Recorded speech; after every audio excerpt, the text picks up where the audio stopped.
Good. And I need to promote to the panel. Is that okay? Fantastic. Okay. I cannot make it. You don't need to. Deeper. Okay. I don't need to. Okay. No, it's okay. I think it's that camera that really. Can we have some hands up, guys, please, from the attendees, so I can promote you to the panel to ask questions? I'm not entirely sure who's on from Sky Sports News, but there's currently no hands up in the attend. Is it Vinny? There we go. There's Vinny. Yeah. Okay, Vinny, you're going to. If everyone else can use the hand up mechanism, please, I'll promote you to the panelists. Thank you very much. Vinny, you're on. I need to unmute. There we go. There we go. We're here. Brilliant. Vinny. Jurgen, just to start with your assessment of the game, because you started so well, and did you just... Vinny, 1 second. We're just going to turn the television up. I think we just need a bit more sound on the, okay. on the TV. I only understood you started so well.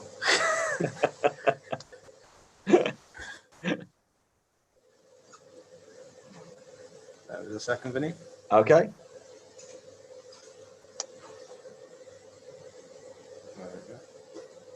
Oh, that's okay. I like that idea.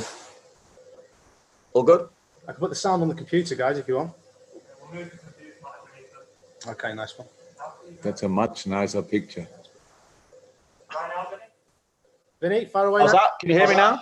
Ideal. And just before you start, Vinny, we haven't got any other hands up, so people will need to do that if they want to ask a question. But Vinny. Jurgen, as I was saying, you started really well in that first half hour. I just wondered, did you feel at the end that you didn't quite capitalise on how well you played in that period? Oh, I actually like the whole game. You're right. The start was probably the best period of the game, but that's how football is.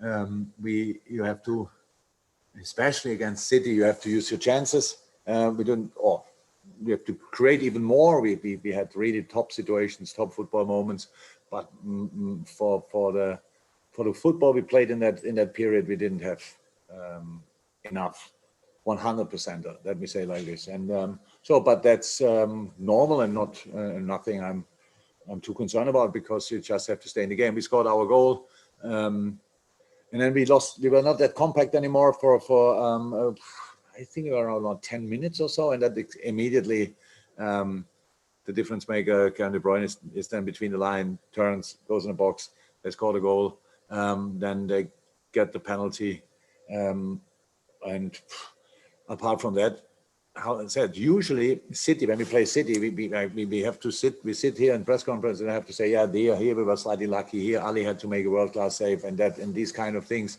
they have usually more clear-cut chances. Today they hadn't, and that's a compliment to my boys. And so we respect them a lot. I loved the energy level of both teams tonight.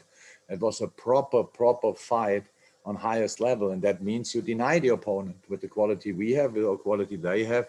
You deny the opponent, and in a lot of moments, and so I'm really happy with the result and the performance. On the penalty given to City, what do you and your players want to see happen with this handball rule now?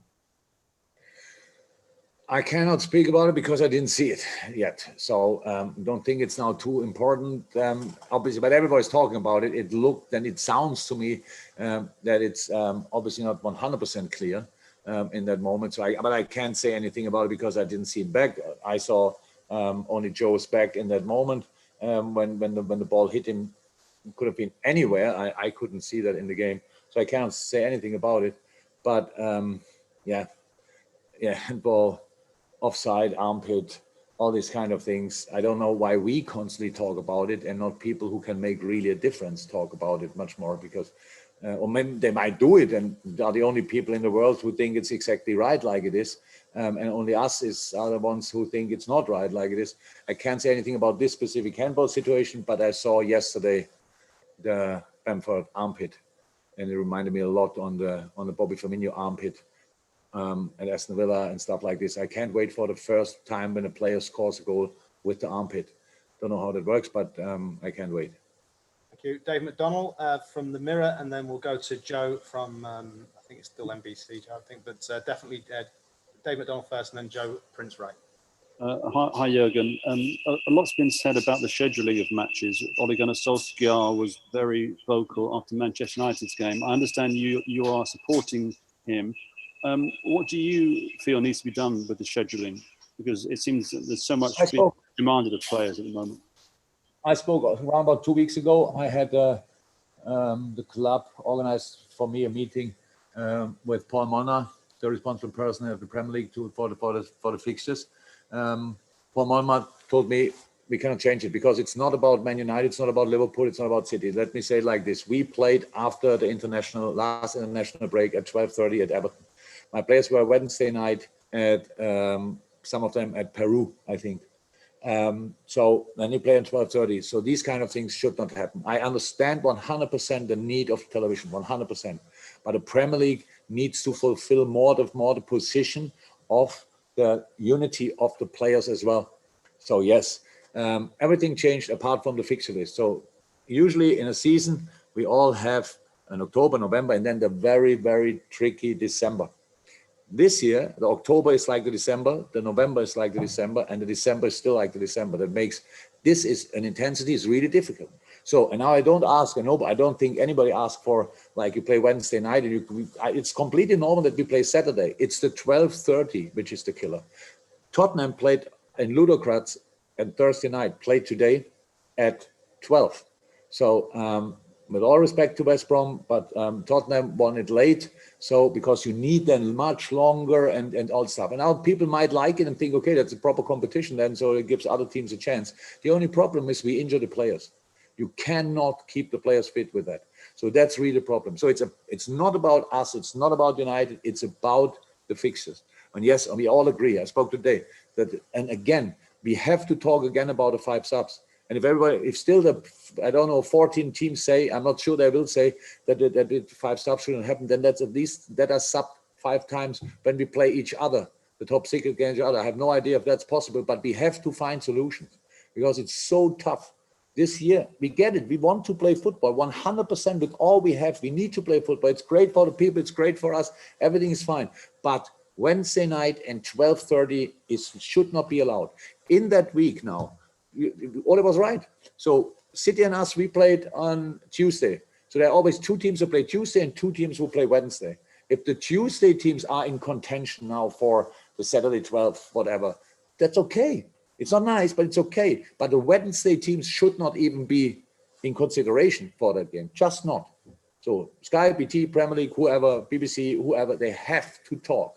We cannot deal with that situation like we always did before, because otherwise, and it's very important, the FA has to be involved. Tonight we lost Trent Alexander-Arnold. I'm pretty sure Gareth Southgate is not fine. And if we continue like this, and hopefully we can play the Euros in the summer, hopefully we can play it. If they happen, let's see who will be part of that, which player, what players. So everybody needs to go on the table. It's fine. We found a solution to play on. That's great. But now we cannot stop thinking. We have to start thinking new. Okay, Joe Prince Wright, and then Andy Hampson, and we might just leave it there to allow us to go. Yeah. Okay, Joe. Hi, Jurgen. How is Trent? How serious do you think it is? And Pep has come out and said about the 5 subs as well, and said it's something that you and him were speaking about at the end of the game. So there is obviously a huge need for 5 substitutions, right? And how serious do you think that can actually change now? Look, it's in my understanding, it's a lack of leadership. So you go in a meeting like with all the different teams. The coaches are obviously not involved, and then Richard Masters says, "So we have that point here, 3 or 5 subs. What do you think?" The teams had to be. They have to understand. All the teams have to understand why it's so happy. It's not an advantage. It's a necessity, 100%. So, and it's in all other countries it happens. So, and now here we make a bit more fun of the competition by having only 3 subs. That's really incredible. So we have to talk again. And that's why I say it's a lack of leadership, because Richard Masters sold it completely wrong, in my understanding. Going there and telling, so what do you think? What do you want? What do you want? Yeah. And then we have this situation. It's the only league, big league, where you have only 3 subs. Surprise. And Trent. So there's a question on Trent. Yes. Yeah, Trent will be out for England. So that's clear. What he has, we don't know, but he cannot play for England. So, and it will not be the last or not the only one Gareth had to will miss for this international break. So we'll make a scan tomorrow, and then we will see. Okay, Andy Hampson from Press Association will be the last question. Thank you for Man City for hosting us. Yes, Andy. Hi, Jurgen. You managed to get all 4 of your frontline attackers onto the field tonight. Was that a specific plan for City, or is it something that you might try again often? when you can do it against City, then you can do it in other games as well. It will not be our new all the time, whatever, but there are moments when we might use it. So that's very helpful for us. That usually people know which system we play. That's now, what is it? Water under the bridge. From now on, we can play 3-4 different systems, which is good. And tonight it worked really well. We thought we want to use the skills and the power of the four up front. In specific moments to cause City problems. That's one thing. The other thing is that we all like to prepare a game in the way that we know exactly what the opponent is doing. And Pep, I don't think he knew that we will play 4-4-2. It's not important, but it needed a while for City to adapt to it. That was the plan for today, and we will not use that. Will not have used that the last time. Fantastic. Thank you, everyone, and thank you, Alex, and the guys at the back for sorting that. Thank you. Thank you. Bye-bye. Bye.